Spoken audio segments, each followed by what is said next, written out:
Hello students. आज हम 11th class का फिजिक्स का कोर्स शुरू कर रहे हैं। बेसिकली जो फिजिक्स है वो बहुत ज़्यादा इंटरेस्टिंग सब्जेक्ट है, बहुत ही एक्साइटिंग है, बहुत ही रोमांचकारी है और काफ़ी मज़ेदार सब्जेक्ट है। फिजिक्स के बारे में पढ़ने से पहले हम जो बेसिक मैथमेटिक्स है, क्योंकि जब आप फिजिक्स पढ़ेंगे तो फिजिक्स आपको तभी समझ पाएगी जब आपका मैथमेटिकल जो बैकग्राउंड है वो काफ़ी स्ट्रॉन्ग होगा। तो फिजिक्स शुरू करने से पहले हम बेसिक मैथमेटिक्स पढ़ते हैं, कुछ मैथमेटिक्स के जो टिप्स हैं वो देखते हैं। तो आपने पढ़ा होगा क्वाड्रेटिक इक्वेशन 10th क्लास में।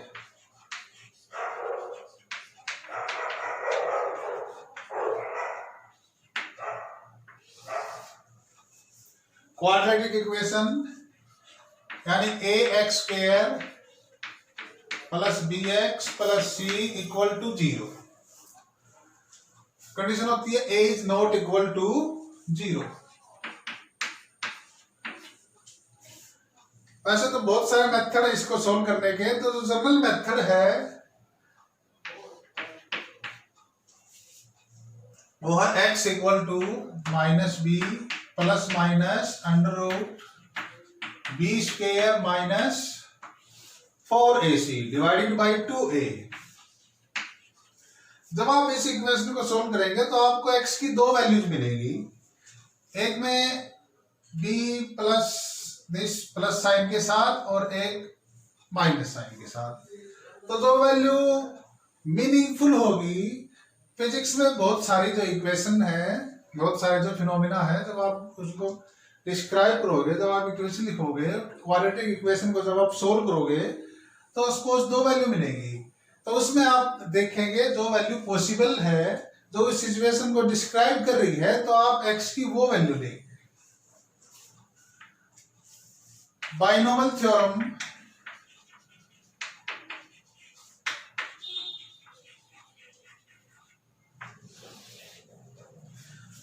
बाइनोमियल थ्योरम को थोड़ा सा डिटेल से पढ़ लेते हैं। इसके लिए हमें जरूरत पड़ेगी एक क्वांटिटी जिसको हम बोलते हैं फैक्टोरियल।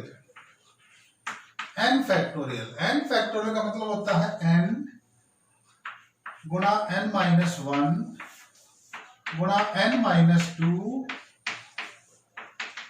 गुणा n माइनस 3। इस तरीके से आप लिखते जाएंगे और लास्ट में आ जाएगा 1।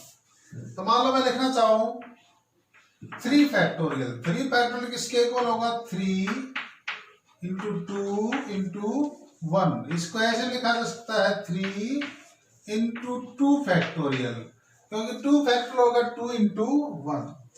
इस तरीके से मैं आपसे कहूं 7 फैक्टोरियल, 7 फैक्टोरियल, ये किसके इक्वल होगा? 7 फैक्टोरियल 7 गुणा 6 गुणा 5। मान लो आप 5 पर गुना करते हैं तो 5 पर लगा दो फैक्टोरियल का निशान। आप ऐसे लिख सकते हैं 7 गुणा 6 गुणा 5 4 गुणा 3 फैक्टोरियल। अच्छा, हमारे पास n वस्तुएं हैं, n वस्तुएं हैं, n ऑब्जेक्ट्स।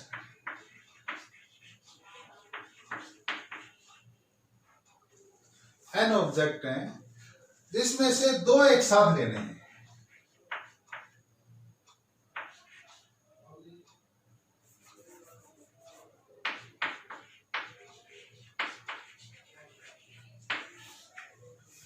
n ऑब्जेक्ट हैं, दो एक साथ लेने हैं, तो कितने कॉम्बिनेशन बनेंगे? तो इसके लिए भी एक फार्मूला है n c r, बल्कि 2 की बजाय हम यहां पे ले लें r। तो n चीजें हैं जिसमें से r एक साथ लेनी है, तो जो कॉम्बिनेशन है वो क्या बनेगी? तो इसके लिए फार्मूला है n factorial divided by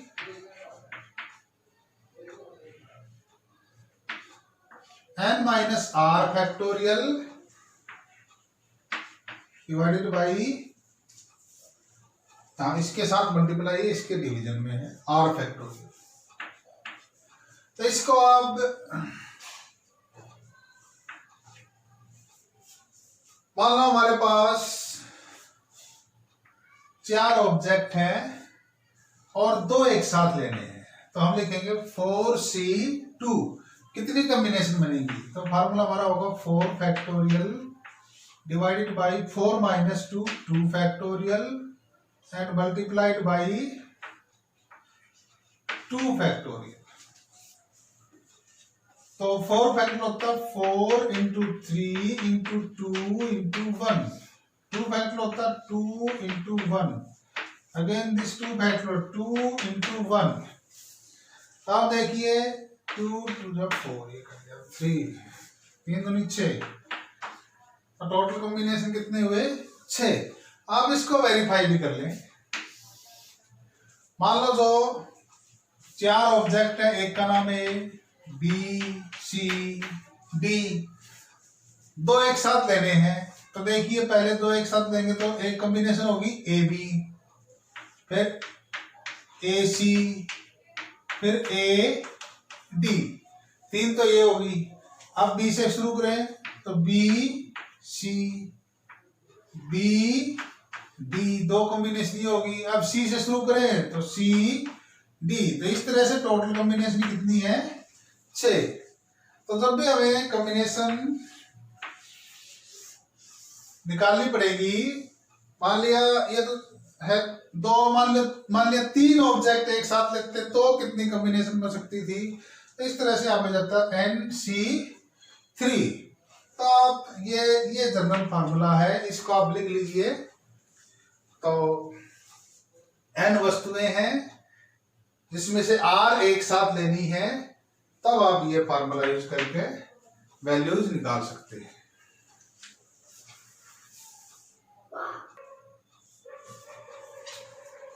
binomial theorem, तो सबसे पहले बाइनोमियल थ्योरम लिखते हैं।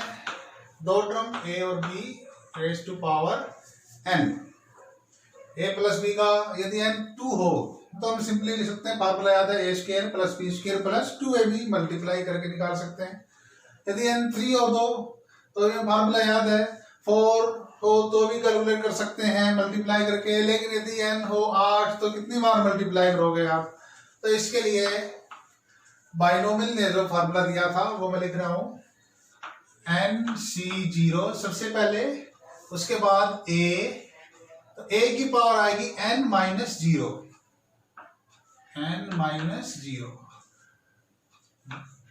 फिर b की पावर आ जाएगी 0, प्लस सेकेंड टर्म NC1। तो यहां पे ये जो NC0 ये जो नीचे C के शब्द में ये जो लिखी है, तो आप इसको बढ़ाते जाएंगे 0 1 2 जैसे जैसे टर्म बढ़ती जाएंगी, यहाँ पे n ही रहेगा।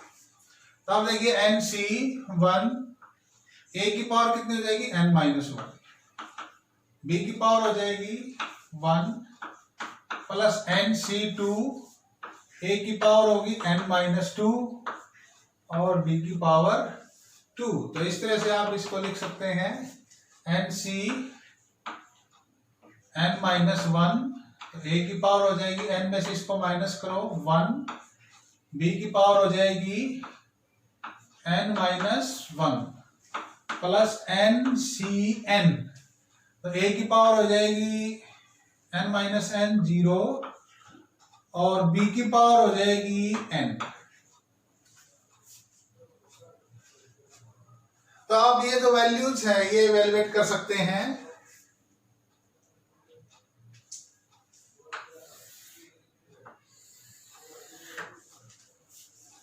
NC0 फार्मूला वही है, n factorial divided by n minus 0 factorial, यानी n फैक्टोरियल एंड 0 फैक्टोरियल। क्योंकि जो 0 फैक्टोरियल है यहां पे मैं लिख देता हूं 1 factorial is 1, 0 factorial is also 1। तो जब आप इसको सोल्व करोगे तो n फैक्टोरियल से n factorial cancel, 0 factorial is 1, so this is equal to 1। इसी तरह से आप यदि NCN की वैल्यू निकालेंगे तो वो भी किसके इक्वल आ जाएगी, 1 के। NC1 यदि आप इसकी वैल्यू कैलकुलेट करोगे तो यहाँ पर आ जाएगा n factorial divided by n minus 1 factorial into 1 factorial. n factorial को कैसे लिखा जा सकता है, n into n minus 1 factorial divided by n minus 1 factorial and 1 factorial is 1, ये दिस इज 1। तो इससे ये हो गया कैंसल, तो ये आया n। और इधर n c n माइनस 1 इसकी वैल्यू आप निकालोगे तो वो भी किसके इक्वल आएगी, n के। इस तरीके से आप नेक्स्ट टर्म की वैल्यू निकाल सकते हैं। NC2 को आप लिखेंगे n factorial divided by n minus 2 factorial, 2 factorial, क्योंकि फार्मूला हम यूज कर रहे हैं NCR equal to n factorial divided by n minus r factorial, r factorial.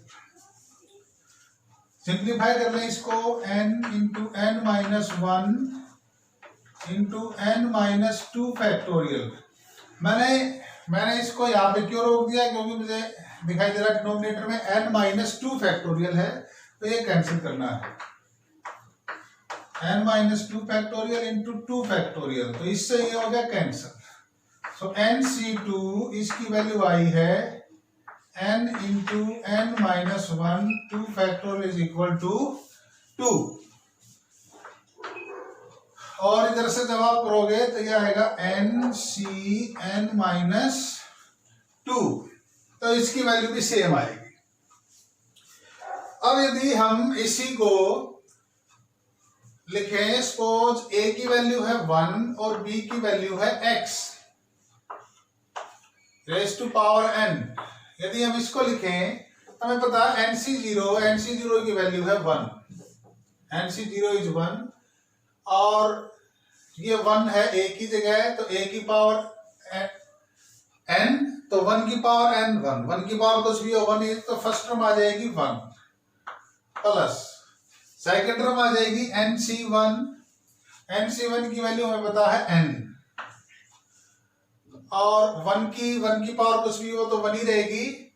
आप देखिए इसके बाद b की पावर 1 है, यानी b यहाँ पे x है, तो x की पावर 1 यानी x plus n into n minus 1 divided by 2 into x square plus, इस तरह से हम इसको एक्सपेंड कर सकते हैं। ये है बाइनोमियल, ये जनरल इक्वेशन है। इसमें एक वो 1 ले लिया और b को क्या ले लिया, x। अब यदि इसके स्पेशल केस डिस्कस कर लें, स्पेशल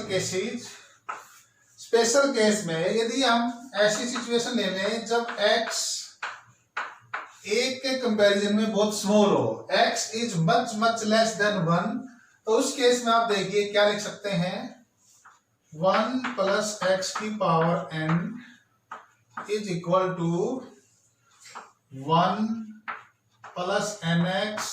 आप देखिए क्योंकि x बहुत स्मॉल है तो x स्क्वायर जो है वो और भी स्मॉल होगा। सपोज जो x की वैल्यू वो है 0.001, अब 0.001 को 0.001 से मल्टीप्लाई करेंगे तो 0.00001, तो जो काफी स्मॉल क्वांटिटी है जिसको हम नेग्लेक्ट कर सकते हैं, छोड़ सकते हैं, तो ये इक्वेशन ये बहुत इंपॉर्टेंट रिजल्ट है जो हम यूज करेंगे। यदि पावर माइनस में हो, सपोज 1 प्लस एक्स की पावर माइनस n हो, तो जब आप इसको सिंप्लीफाई करेंगे ये कंडीशन है, तो उस केस में ये आ जाएगा 1 माइनस nx, ये दूसरा रिजल्ट है। और 1 माइनस एक्स की पावर n हो तो ये आ जाएगा 1 माइनस nx, और 1 माइनस एक्स की पावर माइनस एन हो तो ये रिजल्ट आ जाएगा 1 minus minus plus n x. तो इस तरह से ये इंपॉर्टेंट रिजल्ट है जो हम बाद में यूज करेंगे, तो आप इनको नोट कर लें।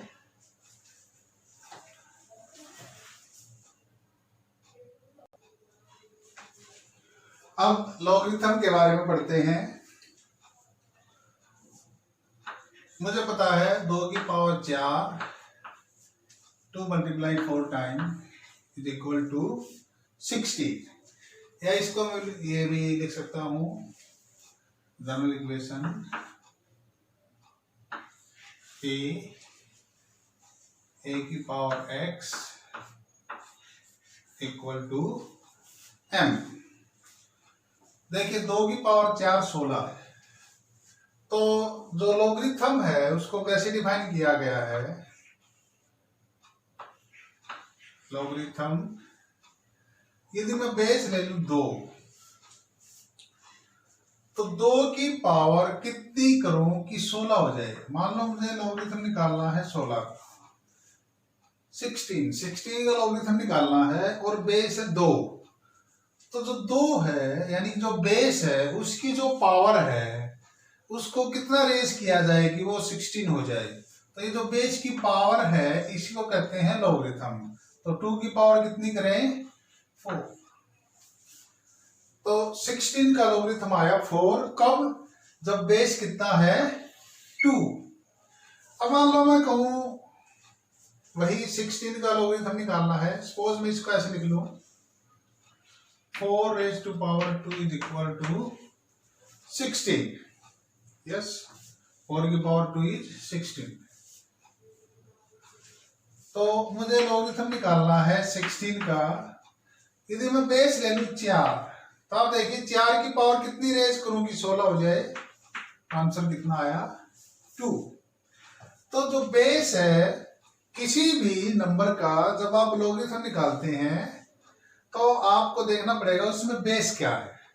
तो जिस नंबर का लॉगरिथम निकालना है तो जो बेस है, यदि आपको बेस पता हो तो उस बेस की पावर कितनी करनी है कि वो नंबर आ जाए, तो वो जो पावर रेज करते हैं बेस की उसी को क्या कहते हैं?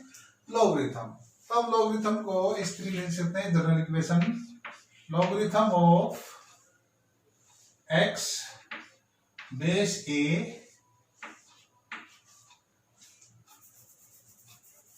Logarithm of m base a। तो a की पावर हमने x रेज की,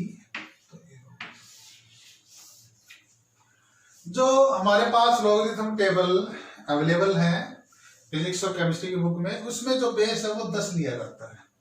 जो नेचुरल लॉगरिथम है जिसको हम लिखते हैं ln, या जिसको ऐसे लिख सकते हैं लॉगरिथम ऑफ e बेस जो होता है, इसको बोलते हैं नेचुरल लॉग।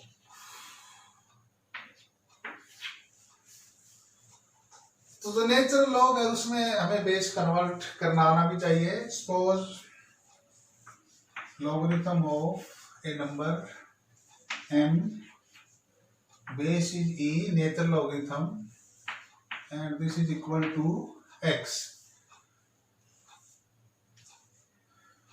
तो जब हम इस बेस को e से कन्वर्ट करके 10 कर लेंगे बेस, क्योंकि जो लॉगरिथम टेबल है वो हमारे पास बेस 10 में अवेलेबल है, बेस 10। बेस को e को जब मैं कन्वर्ट करूंगा तो ये हो जाएगा 2.303 लॉगरिथम ऑफ m बेस 10 इस logarithm of m base e।